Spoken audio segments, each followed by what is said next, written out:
what's going on. So we're going to talk about adrenal fatigue. And the first thing I want to say is everyone online, if you're trying to search for some information, is full of shit.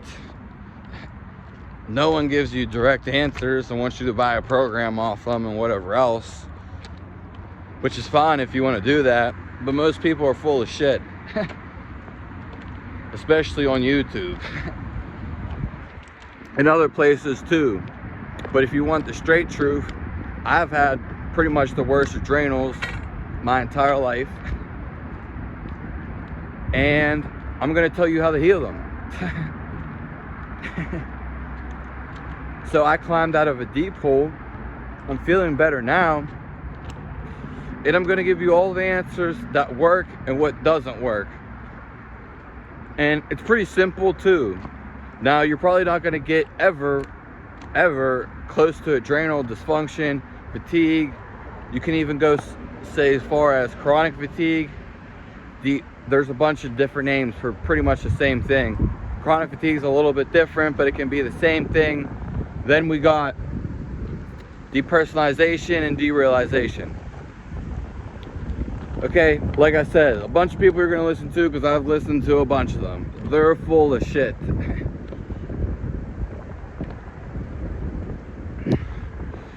Okay, so the problem is, first problem is going to be too much stress. You have too much stress in your life. Something's giving you too much stress.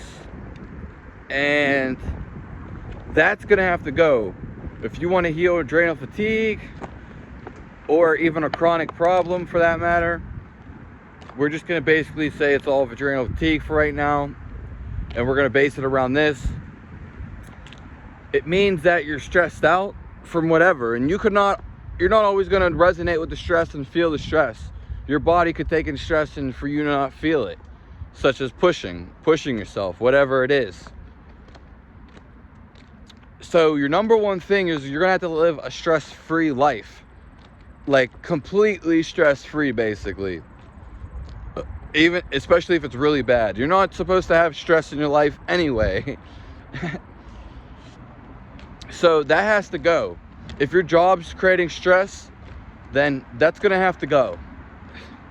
If whatever's creating stress for you is gonna have to go, and it's just as simple as that. Stress is gonna have to go. That's going to be the number one thing of how you got there. There's going to be some other things we're going to go, but stress is probably number one. If you're working out super hard, because I'll just get in the workout now, you can overdo it. So anytime you feel like you're about to push yourself in a workout, it's the time to stop, especially if you have adrenal fatigue, whatever it is, especially the high intense workouts. If for some reason you can do them and still want to do them, that's fine, but I would cut it in half. Don't do these intense workouts or super long workouts.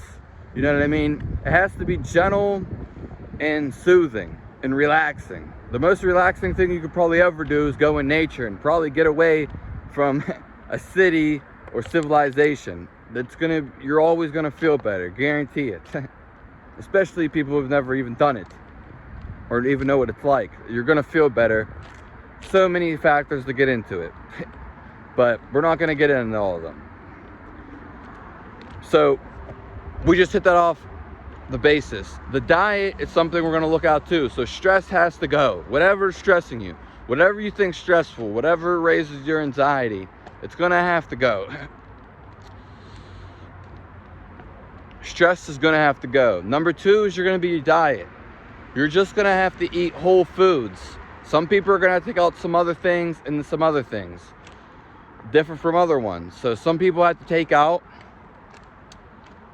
dairy, maybe eggs, and some other things. As long as it's whole foods, you will be fine. Like whole actual foods. Preferably you making them.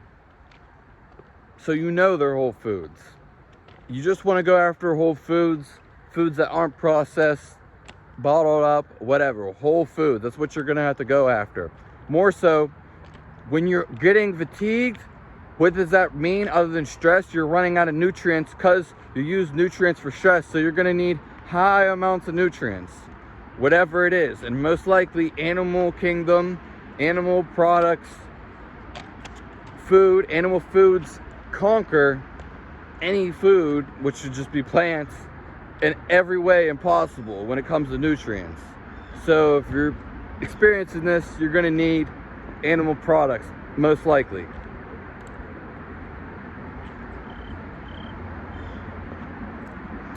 So you're going to have to address that. You're going to have to get that in. Whatever you like too. But make sure they're whole foods. You can do the fruits, you can do the vegetables. You know, the squash and the pumpkin. You can do all that. Spinach. And most likely, you're not going to eat too many foods raw. You're going to have to eat them freaking cooked for the most part. That's what I'm coming to find out. Because your body can't absorb raw foods. Depends how bad it's damaged. Raw foods can be really, really good, but you have to be strong and you have to have a fiery digestion. Some symptoms of adrenal fatigue is cloudiness in the head, not being able to think, dizziness, lightheaded when you stand up, impossible to get out of the bed in the morning, just feeling fatigued and tired all the time, can't think straight, no drive left in your life, maybe some depression, and things among that nature, but most of all, being fatigued, which is just a lack of nutrients. So you need to get that diet right and fix it in there. Whole foods is what's going to be the answer for you. You'll be fine from there. And probably more than likely, you're going to have to do more animal foods. But that gets annoying. I can tell you now, just eating animal foods. No one just wants to eat animal foods. They're full of shit if they do. Okay, so moving from that, we got the stress has to go. The diet is what you have to work on. These are like two of the main things. Now, when it comes to exercise, if you still have the energy, go and freaking exercise. But do light exercises. What I would recommend would be stretching. Stretching's perfect because it's going to be perfect for you. Also, walks in nature, anything in nature, hiking, maybe some swimming, some light things if you still have some energy, you know, because I went from the lowest to lowest. Then you can do more intense things, but don't push it. As soon as you start pushing is the time you need to stop. When you start pushing, you know, you're going to be on your cushion basically, because you're going to just tire yourself out more. Anything that causes you stress is your adrenals responding to it. So adrenal fatigue, your body's tired of responding of stuff, and it keeps up using its nutrients. In fact, it's using up the very last nutrients that it has stored for your survival. That's why you'll get into depersonalization, derealization, and all these other things. The moral of the story is you're going to need nutrients, and you're going to need to move as much as you can. My recommendation would not be, now aside from exercise, get some exercise in, lightest possible. You don't even have to like run. You can just do subtle things such as, again, walking. When we get into this other part, it's going to be the fact that sleep. You're going to want to not sleep at night. You're going to want to, you're not going to want to sleep during the day. I don't like sleeping during the day. You can sleep as much as you want, but if you're not going to sleep at like 9 o'clock at night, that's the time you want to go to sleep at. You want to go to sleep at 9 o'clock at night. You want to go to sleep at 9 o'clock at night. If you go to sleep at 9 o'clock at night and you're eating this food, good food, whole foods, and then you got the stress out of your life, I guarantee you'll feel better. You'll start feeling better almost immediately. You'll start feeling better. So you want to do that. Here, we're going to go on, I guess, this rock. Other things you want to do, if you can, because I can't go to sleep during the day and go to sleep later at a good time. Doesn't happen. So I don't do that. Every time I go to sleep during the day, it messes me up. you can sleep too much. Everyone says just take naps, da da da. If you could take naps and be fine and go to sleep later, then do it. But I know for a fact if you don't go to sleep the whole day, you'll go to sleep at night. I guarantee it. Number one thing that they do. Number one. That, in fact, sleep's almost none of these are more important than the other. None of them. None of them are more important than the other. They all go together. So there's not one that's more important than the other. I have to say that again. Sleep is really valuable though, because sleep is what heals you and gives you energy. But at the same time, if you're not eating the right food and you're really stressed out, you're not going to go to sleep. And if you're not tired because you took a nap during the day, it's going to mess you up later. You're not going to be liable to sleep. And the other thing, I did touch on stress, but I want to say it one more time. And I guess it's like the fifth one basically. And it also goes with food, kind of, supplementation. You know, if you feel like there's a supplement out there, I'm not really a fan of them. Some of them though would be magnesium, because a lot magnesium is missing in a lot of foods. But if you don't like to do that route, there's other things. I'm not getting all of them, but there's herbs. I support herbs for sure. And what herbs would there be? There'd be I took a bunch of supplements and I did not feel a thing from any of them. I did feel something from the magnesium, but I don't know if that's good on the long-term stretch. It depends where you source it. And yeah, but supposedly our food's out of it, and that's why people say supplement it all the time with magnesium. Don't mind that bird with a weird quack. But magnesium could be beneficial, and then when you want to look into herbs, there's so many herbs for this. But one, ashwagandha, I actually like that one. It's really good. There's wild yam, rhodiola, I don't know how to say them. A lot of them have weird names. I'm not going to be able to say all of them, or names I'm not really familiar with. And there's ginseng, but I know there's a couple of types of that. You just have to go search, and I'm sure you'll get them. Lion's mane, those are good ones. So I would recommend lion's mane and ashwagandha. That's what I would recommend. And usually when if you buy herbs, capsules or whatever, they usually give you a couple together. But I would just go buy your own individual one and then use one instead of a bunch of them.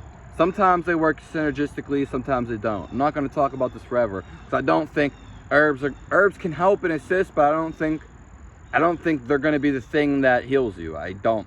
They can add to it, but I think they're minuscule.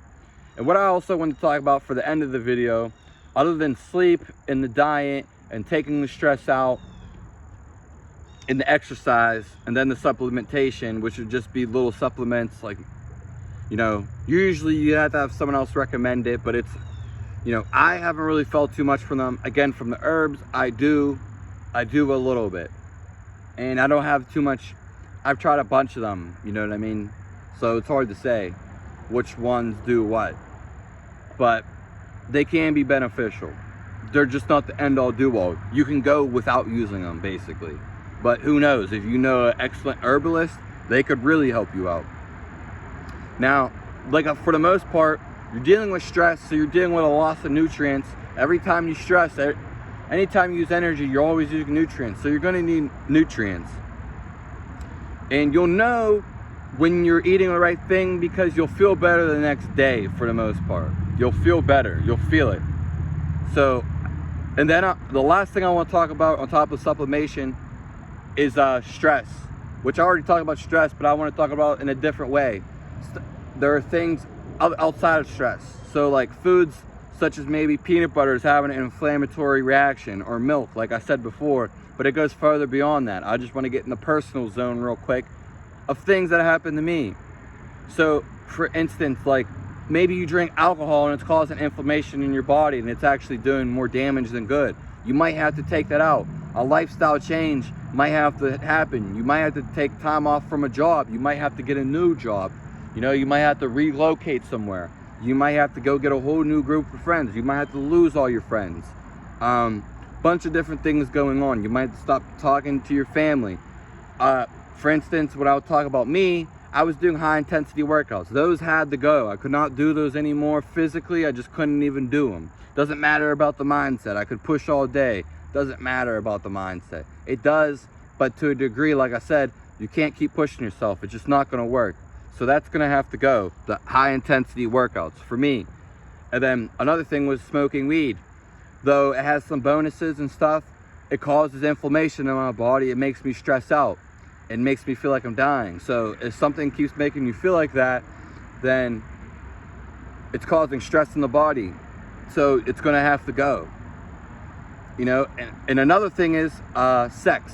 Sex takes the most energy out of the body. I don't care who says what. And if you don't have sex, don't have masturbation, get away from all the stimulation from porn and all that too, you're going to feel great and fantastic too. It's going to be perfect for you. That could be another thing. Simulation or stimulation. Video games. Anything that gets your adrenals going, you're going to have to do light stuff that's relaxing and affordable for your body, that is. So anything that's like real adrenaline rush, for me, video games, I get real like my hands get sweaty. I feel like I'm in a freaking World War II. I feel like I'm in more than a high intensity workout, and it's just real.